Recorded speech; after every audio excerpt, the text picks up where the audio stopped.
Hello everyone. Welcome to the Stoic Path, where we explore the power of the mind and tranquility together. Have you ever wondered what truly happens when you leave someone's life? Not a fleeting farewell, but a door slammed shut forever? Just 5 seconds of silence, everything can be turned upside down, not only in their heart but in yours as well. Today, we will embark on an emotional Stoic journey, the story of absence, regret, and how your silence can change everything. Do you know what mystery awaits? A small detail she never admitted, but it will reveal itself when you are no longer there. This video contains a lot of valuable information, so please watch until the end so you don't miss anything. If you find it interesting, don't forget to like, subscribe to the Stoic Path channel, and leave a comment so we can bring you more quality content. Now, let's begin. Imagine an ordinary day in her life, a day without you. Initially, your absence might go unnoticed. She wakes up, makes coffee, scrolls through her phone, and everything seems fine. Perhaps she even feels a sense of relief, because you're no longer there to point out her mistakes, no longer asking questions about things she deliberately avoids, no longer a mirror reflecting the hidden corners she doesn't want to face. But then, something begins to change, slowly and quietly. She notices small gaps, a message that doesn't arrive as usual, a call that no longer rings at the end of the day, a familiar care that is now just a faint memory. Your absence isn't just a simple lack, it's like a small crack in a wall, insignificant at first, but gradually widening, shattering the sense of security she once relied on. I experienced this in my own life. A close friend, someone I was always a pillar of support for, thought I would always be there, no matter how she treated me. I was the one who always texted to check in, always listened to her long stories, always ready to help when she needed it. But then, I decided to walk away, not out of anger, but because I needed to protect my own energy. For weeks, she said nothing, not a text, not a question. I thought maybe she didn't care. But one day, she texted me, "I feel like something's missing. How are you?" That sentence wasn't an apology, but it was proof that my silence had achieved what hundreds of words couldn't. It forced her to look back, to face herself, to face what she had missed. Silence, it turns out, has more power than we think. It's not just an absence, but a silent voice, echoing in her mind. Pause for a moment and think about this. Why does she only feel the loss when you've left? When you're the one who always shows up, always gives, whether it's time, affection, or tireless support, she gradually takes it for granted. In psychology, this is called the familiarity effect.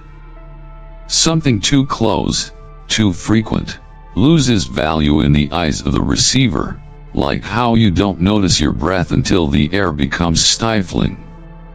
You're like the sunlight in her life, bright, warm, but only when the sky turns gloomy does she realize its importance.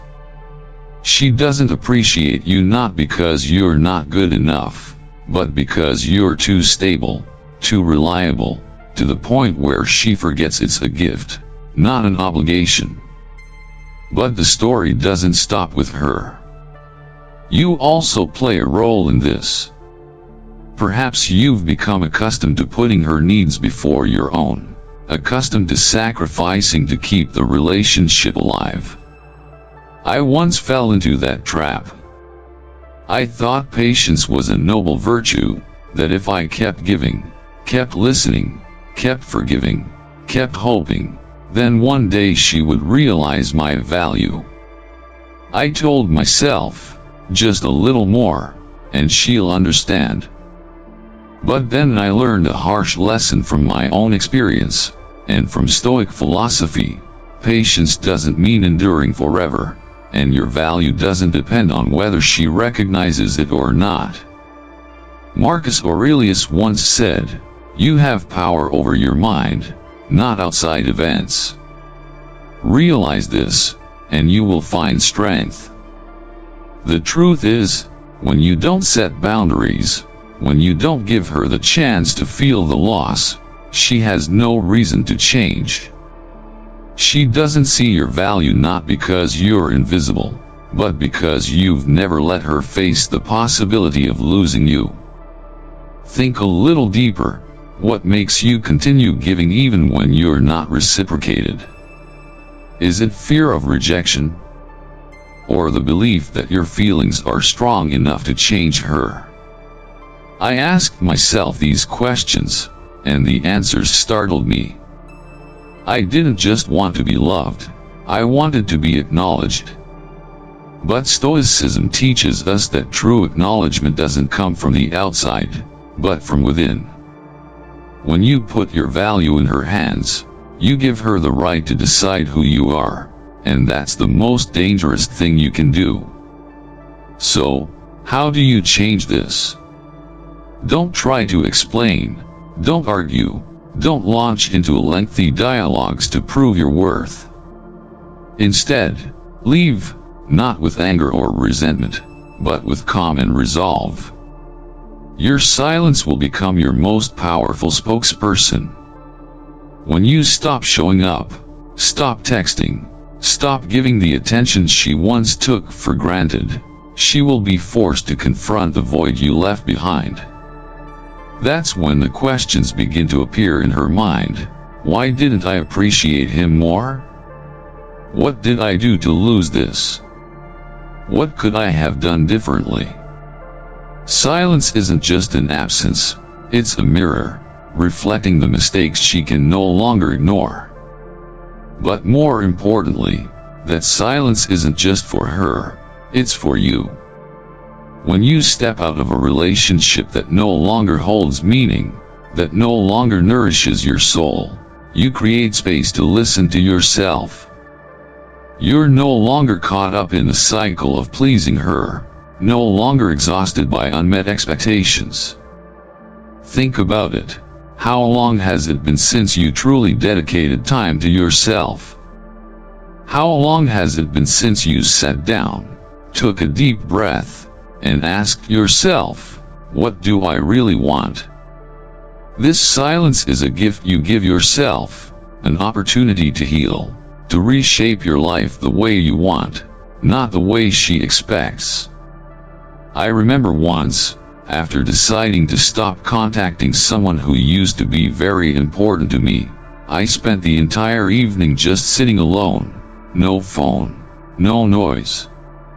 At first, I felt empty, as if I had lost a part of myself.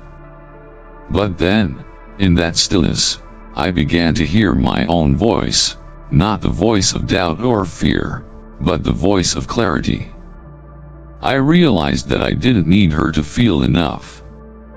Silence taught me what years of trying couldn't.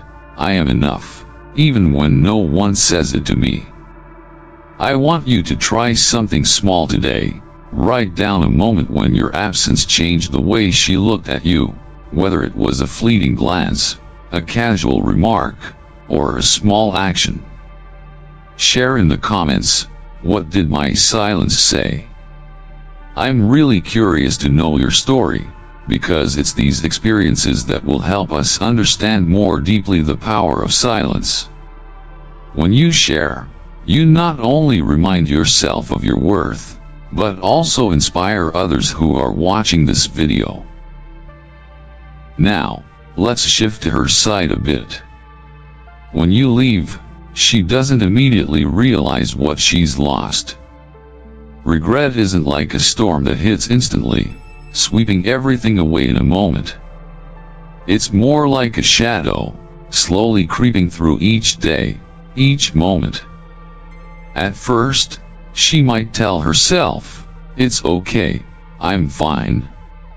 She continues her life as usual, going to work, meeting friends, gliding through the days as if nothing has changed.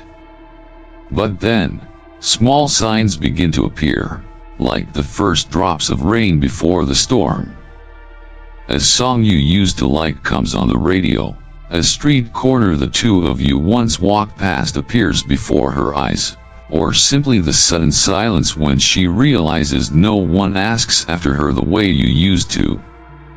Those moments, however small, begin to sow the seeds of regret.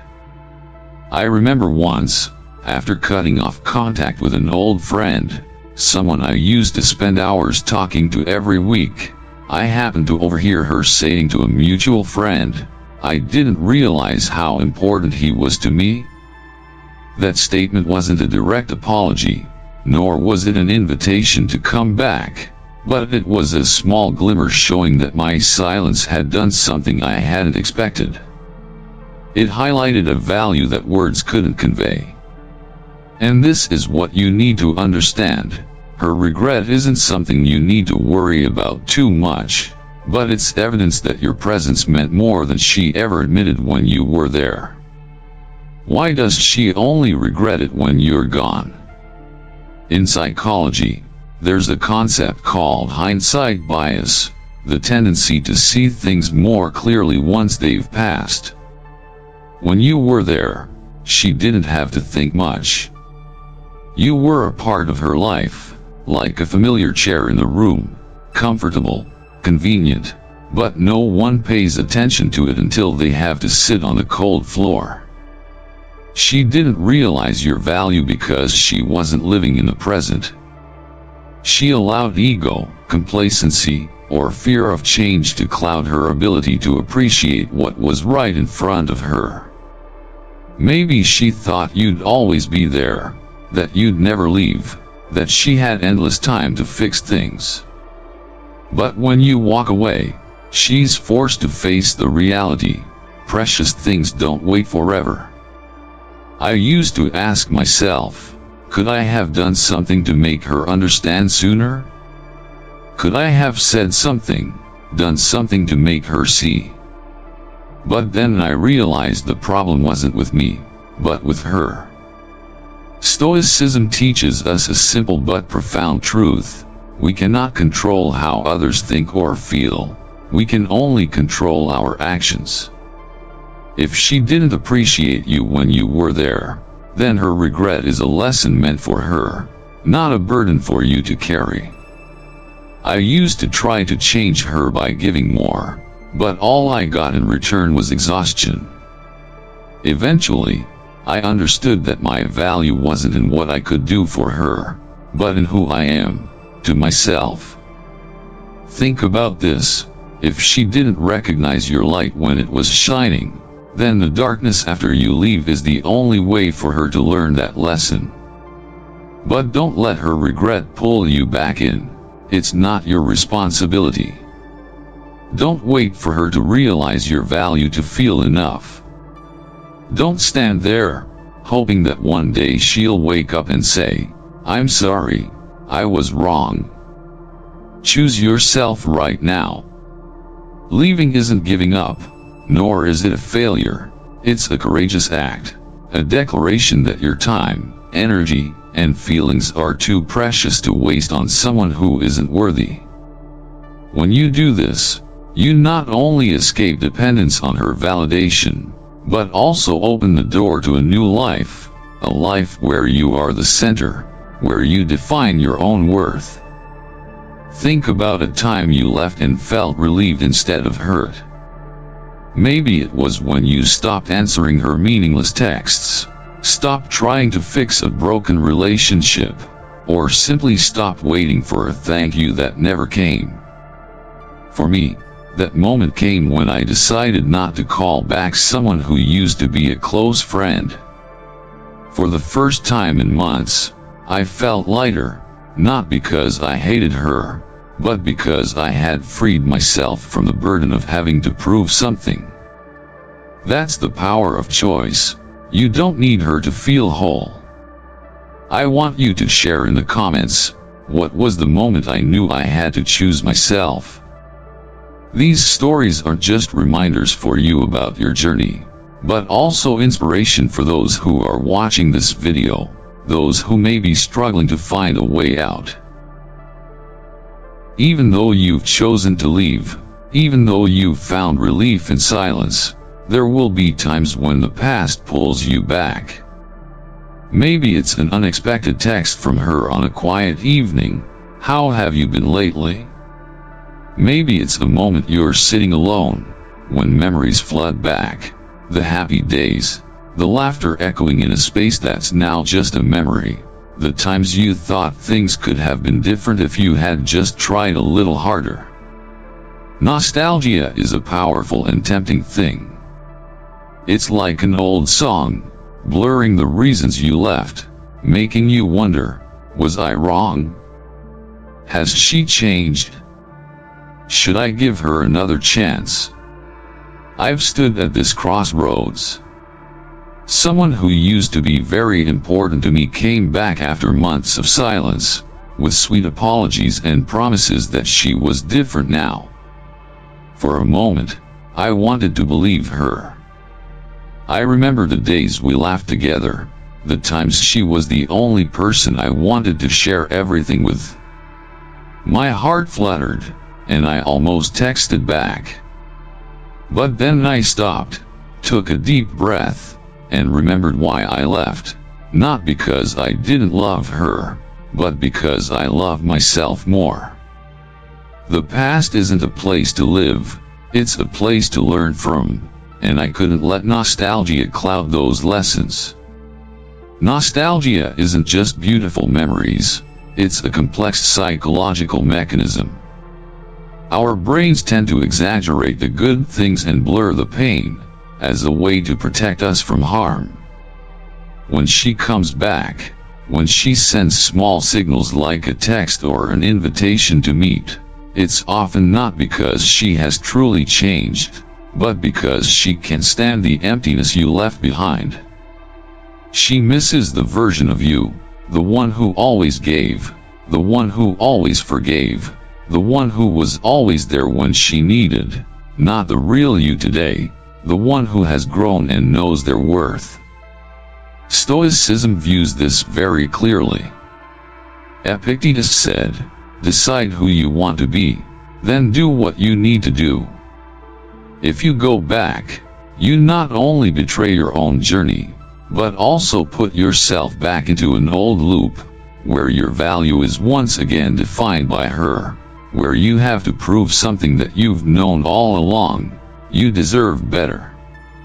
I used to think that going back was a way to heal, but then I realized that healing isn't about returning to the wound, it's about moving forward with the healed scars. When the past knocks, learn to say no, not with bitterness or hatred, but with firmness and confidence. Saying no isn't rejecting her, it's how you embrace yourself, how you affirm that you don't need her apology to feel enough, don't need her validation to move on. Your peace is the most precious thing you have, and no one, not a memory, not a promise, not a second chance, has the right to take it away. Imagine your life as a garden. The withered branches, the relationships that no longer nourish you, need to be removed to make way for new flowers to bloom. Every time you say no to the past, you are planting seeds for the future, watering the things that really matter, your freedom, your growth, and your joy. I remember the first time I refused to go back to someone who used to be everything to me. She texted, called, even met me to say that she had changed. But I looked into her eyes and saw what I had once refused to admit. She hadn't changed for me. She had changed because she was afraid of losing the comfort I provided. Saying no at that moment wasn't easy. but it was the first time I felt truly free. I want you to ask yourself, what in my current life makes me happier than before? Maybe it's a new hobby, a healthier relationship, or simply the lightness of not having to wait for her anymore. Write the answer in the comments to remind yourself how far you've come, that your journey is worth more than any invitation to return from the past. When you do this, you not only affirm your own strength, but also inspire others who are struggling with the same question, should I go back? Today's journey brings us to a simple but powerful truth. When you leave, when you choose yourself, you don't just leave silence for her, you find peace for yourself. It's not the kind of peace that's noisy with applause or praise, but a deep stillness, where you are no longer torn by the thoughts or feelings of others. You step out of the supporting role in her story, to become the complete master of your own life, powerful, free, and unshakable. She may regret it, she may come back with sweet words, but that no longer matters. Your absence has taught her a lesson that words could never teach, and your choice has opened the door to true freedom. Hold on to that peace, because it's not just a reward, it's living proof of your inner strength, something that no one, no memory, and no promise can touch. I want to conclude with a special invitation from the Stoic Path. Write in the comments the phrase "I choose peace." It's not just your affirmation, but also a flame reminding you that you deserve the life you're building, a life according to the Stoic Path. Thank you for taking the time to watch this entire video. It contained a lot of information, and I hope you found value in it. If this content resonated with you, leave a comment, like, and subscribe to the channel to support us. Your feedback will help the Stoic Path grow and bring more quality products. Continue your journey with strength and stillness. We'll see you in the next video.